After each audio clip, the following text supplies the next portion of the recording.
కష్టాలే వచ్చిన కన్నీలే వచ్చిన చీన కన్నీలే వచ్చిన కష్టాలే వచ్చిన కన్నీలే వచ్చిన కన్నీలే వచ్చిన కడదాకా పేదోళ్ళ కనురెప్పలవుతాము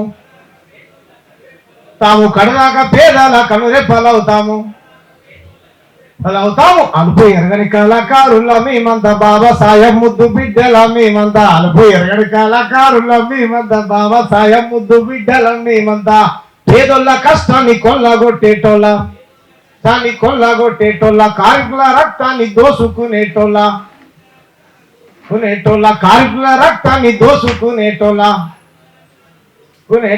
ఈ పాలకుల గుర్తు తెలుపా ఓరన్న పాడేము మా గొంతు కలిపి మాయన్న ఈ పాలు మా గొంతు కలిపి మాయన్న పాడేము మా గొంతు కలిపి మాయన్న కష్టాలే వచ్చిన కన్నీలే వచ్చిన చిన్న కడదాకా పేదోళ్ళ కనురెప్పలవుతాము తాము కడదాకా పేదల కనురెప్పలవుతాము అలుపు ఎరగని కళాకారుల మేమంతా బాబా సాయం ముద్దు బిడ్డల మేమంతా అలుపు ఎరగని కళాకారుల మేమంతా బాబా సాయం ముద్దు మేమంతా ఓట్ల కట్టలు జల్లి నోట్లల్లా గెలిచేటి రోజుకు ధరలు రెట్టింపు చేసేటి ఓట్ల కట్టలు జల్లి నోట్లల్లా గెలిచేటి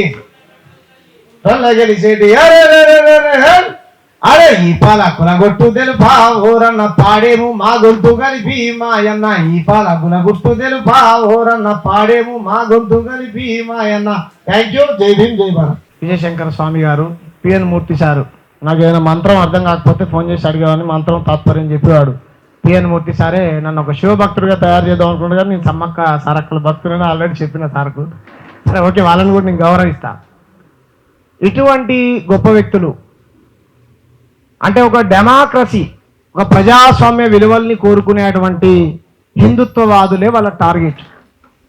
ఇప్పుడు సార్ మీద అనేక రకాల నిందలేస్తూ ఉన్నారు, సోషల్ మీడియాలో పెద్ద ఎత్తున ట్రోల్ చేస్తూ ఉన్నారు. సార్ మీరు ఎందుకు చెప్పుకోవాలి సార్, మోడీ గారి మీద కూడా కేసు ఉన్నది, గోద్రా అల్లర్లలో ప్రధాన నిందితుడని కేసు ఉన్నది. మరి ఆయన నిందితుడా? నిర్దోష కోర్టు తీర్పు ఇచ్చిన తర్వాత సార్ కూడా 20 ఏళ్ళ కింద అయినటువంటి కేసు క్లీన్ షీట్ ఇచ్చింది. మనం క్లీన్ షీట్ కోర్టు తీర్పుని గౌరవించాలి కదా. మీ సార్ మాత్రం పవిత్రుడా? మీరెలా తప్పుడు ప్రచారాలు చేస్తారు చెప్పండి.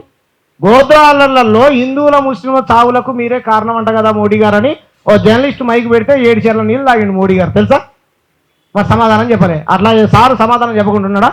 మహాత్మా గాంధీ గారి లాగా ఒక చెంప కొడితే అహింసా మార్గాన్ని అక్కడ చూపించాడు తప్ప ప్రతిదాడి చేయలే. దాడికి అసలు ఆయన మీద కోపం కూడా లేదన్నాడు. మరి ఎందుకు కేసు పెట్టారు సార్ అంటే, ఇటువంటి దుర్మార్గులు మళ్ళీ ఎవరిపైన దాడి చేయకుండా ఉండాలంటే నేను వాడి మీద కేసు పెట్టానని చెప్పాడు. అంత గొప్ప వ్యక్తి పైన మీకు ఎలా దాడి చేయాలనిపించింది చెప్పండి? ఈ భావజాలం ఉన్న వ్యక్తులే రంగరాజన్ గారి పైన దాడి చేశారు.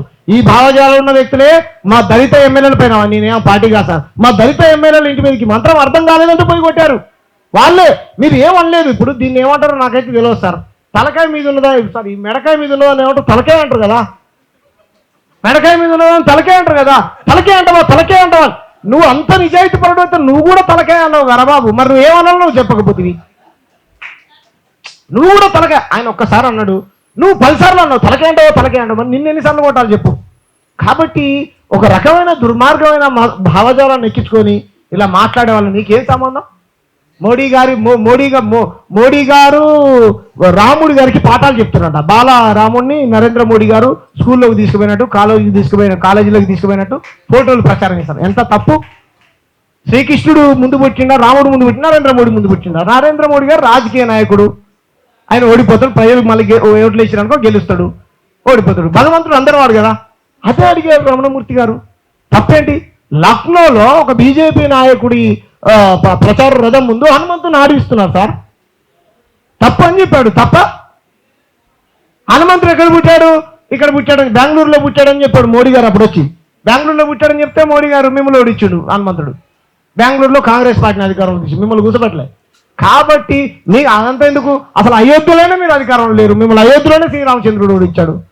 దేవుడికి తెలుసు నిజమైనటువంటి భక్తుల దగ్గర బీజేపీ గెలవదు. చూడండి, అందుకే తమిళనాడులో గుళ్ళు గోపురాలు ఎక్కువ ఆడ గెలవరు, కేరళలో, కర్ణాటకలో, తెలంగాణలో గెలవరు. వాళ్ళు అంధభక్తుల దగ్గర గెలుస్తారు. కాబట్టి శ్రీరామచంద్రుడు ప్రజాస్వామ్య వాదుల ఉన్నటువంటి ప్రజల వైపు ఉన్నాడు, ఇటువంటి మతోన్మాదుల వైపు లేరు. కాబట్టి మీ మీద దాడి ఎందుకు చేశారని సార్, ఈ 200 రూపాయల కోట్లు ఏవైతే ఉన్నాయో ఆ చర్చ జరగకుండా ఈ చర్చ జరగాలని చేశారు. మీరు దాని మీద చర్చ పెట్టాలి, మనం ఇంకో ప్రెస్ మీట్ పెట్టాలి. 200 కోట్ల రూపాయలు దొంగతనం చేసి పెంట కుప్పలలో దాచుకుంటారు, బాత్రూమ్లలో దాచుకుంటారు, పవిత్రమైనటువంటి దేవుడి గుళ్ళో భక్తులు వేసాను డబ్బులు మింగుకుంటూ మీరు హిందువులు అనబడతారా? ఎట్లా అనబడతారు చెప్పండి, మీరు ఏ లెక్కెమ్మటి అనబడతారు? కాబట్టి ఇది ప్రజాస్వామ్యం మీద దాడి, ఇది మాట్లాడేటువంటి వ్యక్తుల నోర్లు నొక్కేయడం కోసం దాడులు చేస్తా ఉన్నారు సార్. ఈ దాడుల్ని మనం తీవ్రంగా ఖండించాలి. పెద్ద ఎత్తున ఇంకా స్కైలాబ్ అని చెప్పినట్టు ర్యాలీలు శాంతియుతంగా ఏ కోణంలో దొరికితే ఆ కోణంలో మనందరం తీవ్రంగా ఖండించాల్సినటువంటి అవసరం ఉన్నది.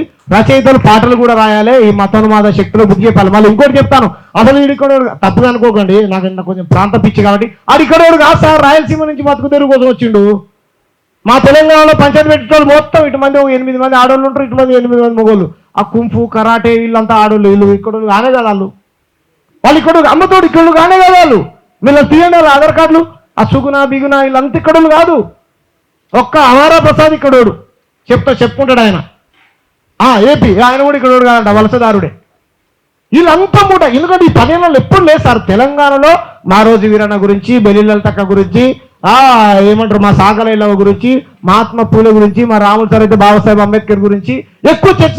పొత్తులు లేస్తే మత పంచాయతీలు పెడతా ఉన్నారు. ఎవరు దీని వెనకాల ఉన్నదంటే ఆడు కూడా రంగరాజన్ గారి పైన దాడి చేసిన కూడా ఇక్కడైనా కాదు, వీరరాఘవరెడ్డి వెస్ట్ గోదావరి నుంచి వచ్చిండు.